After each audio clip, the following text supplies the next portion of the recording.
Bekkpressa með handkloðum.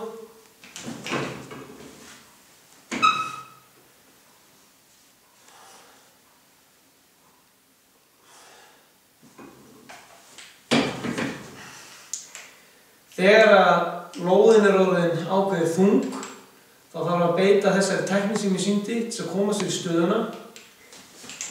Vera með bara í setstöðu og spenna búkinn og lyfta hnjánum upp, nánast læstir olnbogar. Og þá kemst maður auðvitað í þessa stöðu. Sama leið tilbaka, hníin upp og einfaldlega vega salt tilbaka. Við viljum að olnbogarnir fari ekki of langt út. Að þeir komi hérna niður í og myndi 45 gráðu horn